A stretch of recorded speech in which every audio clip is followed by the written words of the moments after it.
This is Pluto, the ninth planet from the Sun. Or at least that is what they told us in school. But then in 2006, they changed their mind and decided that Pluto wasn't actually a planet anymore, and we should all just forget about it. They underestimated us. They underestimated Pluto. And luckily for everyone, a brave group of scientists were undeterred by the assault on Pluto's reputation. And in the same year that our boy was stripped of his planethood, NASA launched this probe, New Horizons, on a mission to investigate the object formerly known as Planet for the first time up close and personal. What they found was shocking. We were wrong about Pluto. The people in charge were wrong about Pluto. Everyone had gotten it wrong because it turns out that Pluto is so much more than we ever imagined. This thing might not be a planet, but it is one of the most vibrant and mysterious places in our solar system. Now, you might be asking, why did Pluto get demoted from its status as ninth planet in the first place? And as much as I want to say that it was a big conspiracy, it really has more to do with a constant change in how we identify objects in the solar system. And this has been going on for longer than you think. For example, back in the 1800s, when modern astronomy was really starting to kick off, there were like 20 planets in the solar system because every time someone spotted a new moon or even just a big asteroid, they would declare it a new planet. And at a certain point, this had to be reined in. So we started developing pretty strict criteria for what does and does not qualify as a planet. And this has been an ongoing process since then. In 1930, a self-taught astronomer and telescope maker named Clyde Tombaugh was hired to investigate the existence of a hypothetical planet X. It was believed that there was something weird out in the distant solar system that was interfering with the orbits of Neptune and Uranus, some yet unknown planet. What Tombaugh found after 10 months of observation was a faint light moving slowly through space beyond Neptune.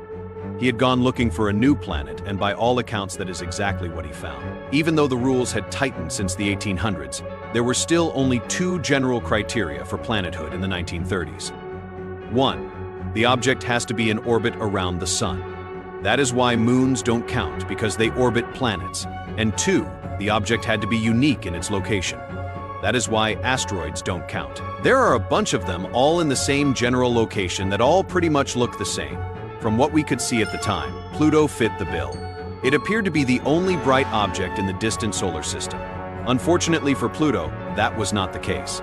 The big change came in 2006 when they updated the planetary definition to say that a planet must have enough mass to clear its orbit of other similarly sized objects, meaning that it needs to be the equivalent of a cosmic vacuum cleaner, absorbing all of the stray rock and dust as it passes by. A planet must be the master of its domain. And as it turns out, Pluto is not just sailing through some distant void out there. It is actually just one object in a massive cloud of stuff that has come to be known as the Kuiper Belt. It is like the solar system's junkyard. All of the stuff that didn't get pulled in to form the Sun, the inner planets or the gas giants, ended up in a big ring around the outside. And Pluto isn't even the biggest thing in the Kuiper Belt. It is just the brightest thing in the area. That is why we saw it first and just assumed it was alone out there. Turns out Pluto is one of the most highly reflective objects in the solar system. The only planets with a higher reflective index are Venus and Jupiter, mostly because of their dense cloud cover. So from a distance, Pluto appears much larger than it actually is. However, Pluto doesn't spend all of its time mixed up in the Kuiper Belt. It has actually got a really weird orbit with a very dramatic oval shape that sometimes brings it much closer to the Sun than Neptune, coming in pretty much equal to Uranus. And in addition to that, the orbit of Pluto is tilted. Pretty much everything that orbits the Sun is on a flat plane, like a disk. But Pluto's orbit is tilted 17 degrees relative to that disk, so it is almost always either above or below us. Not that we'd really notice, because it takes Pluto 248 years to orbit the Sun. So because of all that, Pluto is definitely not a planet, but it is weird. And weird stuff can be really cool, which is the reason why the engineers at Johns Hopkins University built the New Horizons space probe to see just how weird this could get. And coincidentally, NASA launched New Horizon in the same year that everything changed for Pluto. The biggest challenge to overcome here was distance. Pluto is very far away and we don't want to wait forever. So, they took this relatively light New Horizons probe, which only weighed 1,000 pounds, and they put it on the most powerful rocket that was available at the time, which was an Atlas V that was strapped with an additional 5 side boosters, delivering around 2 million pounds of thrust. So New Horizons left the Earth in a hurry. In just 9 hours, it was already sailing past the Moon. That is about 10 times faster than the Apollo missions. After just 1 year in space, the probe is approaching Jupiter. NASA uses this as an opportunity to test out the imaging system. New Horizons takes these photos of Jupiter and its moons, including this shot of an erupting volcano on the moon Io. But the real reason for passing so close to Jupiter is to use the giant planet's gravity as a slingshot to gain even more velocity and push straight on to Pluto. Now, this is still a long trip. Even with the gravity boost, it takes another 8 years to travel through the outer solar system. As New Horizons closes in on Pluto in 2015, it begins to take the first images. We see these two bright points of light in the distance that start to inch closer and closer as the days go on. That is Pluto and its largest moon, Chiron. These two have an interesting relationship. Chiron is around half the size of Pluto, and it orbits very close, just under 20,000 kilometers away.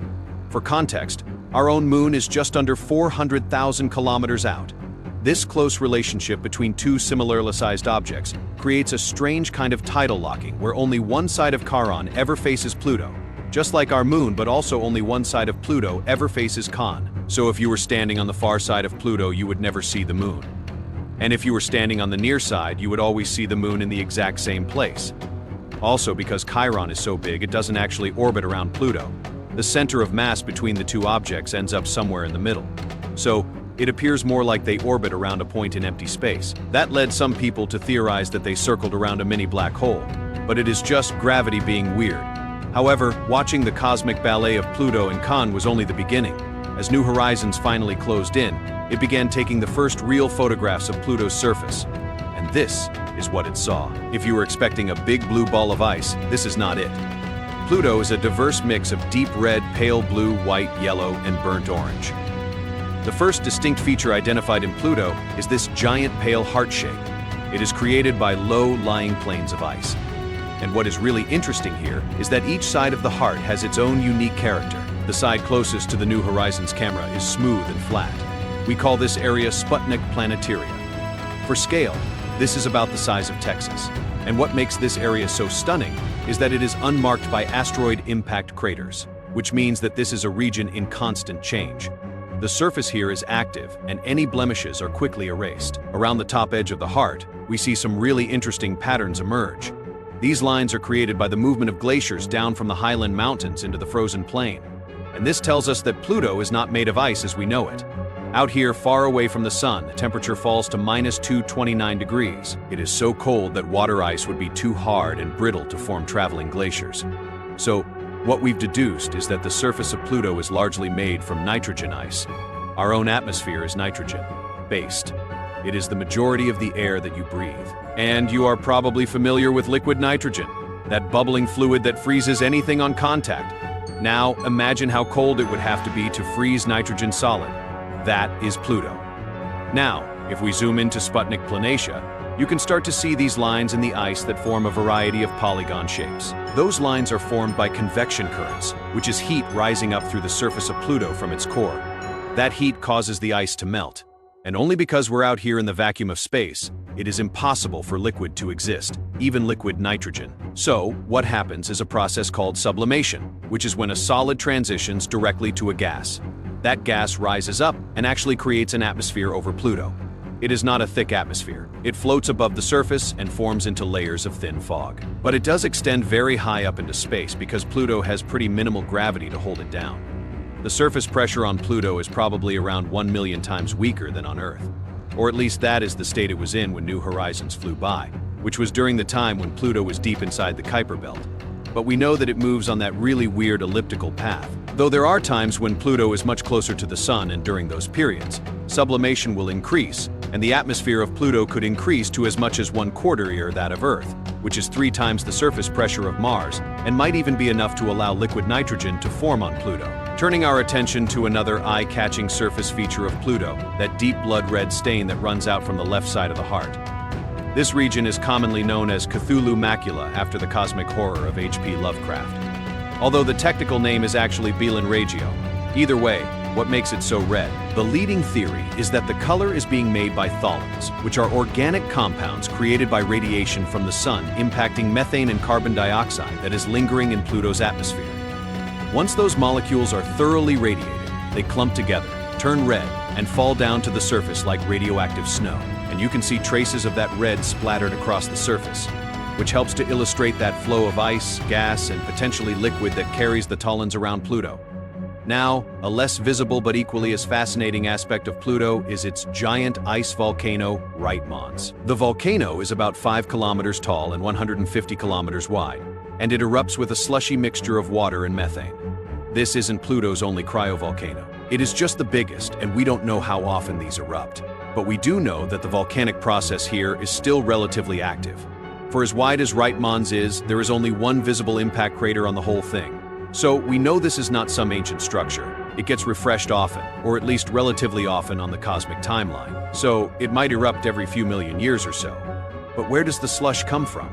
Well, that is where Pluto gets even more mysterious. You might have been taught in school that this would-be planet was just a big ball of ice, but it is not. The evidence collected by New Horizons suggests that the core of Pluto is still hot, and that means below the surface there should be a thick layer of liquid water. This is the same composition that we expect to find inside the icy moons of gas giants like Jupiter's Europa and Saturn's Titan. We expect that the heat inside those moons is created by the powerful force of gravity coming from their nearby planet. We don't really have an explanation for where Pluto's heat comes from, though. In the early years of the solar system, everything was hot. It was like a cosmic dance party with a blazing young star surrounded by a dense cloud of rock and gas and metal that was constantly smashing together and breaking apart and fusing into planets and moons. It was utter chaos. But then everything started to chill out. And as far as we know, smaller objects tend to cool down faster than larger ones. And Pluto is very small, and it is out there in a very cold place, yet it remains hot on the inside. And then there is Chiron. This is probably our best explanation for the general strangeness of Pluto. Because they are so similar in size, it doesn't make a whole lot of sense that Chiron would have gotten pulled into the orbit of Pluto and stuck there. They probably hit each other at some point in the distant past. And then instead of breaking apart or fusing together, they got caught up in this orbital wrestling match. The energy from that collision and the force of gravity between the two would have injected new life into Pluto. What is interesting is that the distinct heart shape on Pluto is located on the side opposite from Chiron. That is probably not a coincidence. And you can see that same deep red thalin deposit on Chiron, which is probably caused by ice volcano eruptions on Pluto that are violent enough to escape the weak pull of gravity and spray thins out into space that eventually get pulled in by Chiron and build up on its north pole. Sadly, these images that we've been looking at today will likely be the last photographs taken of Pluto in our lifetime. NASA has turned their attention to closer and more familiar locations in the solar system: Titan, Europa, Venus, and Mars. As a result, there is not even the beginning of a plan for a New Horizons Part 2. But there is still an amazing journey ahead for the original New Horizons probe. At the speed it was traveling, the encounter with Pluto lasted just a few days before it sailed clean past and headed deeper into the Kuiper Belt. Remember that Pluto is just the brightest and most visible object out there. But that doesn't mean it is the biggest or even the strangest. New Horizon is out there in uncharted waters finding weird stuff. But that is probably a whole other video.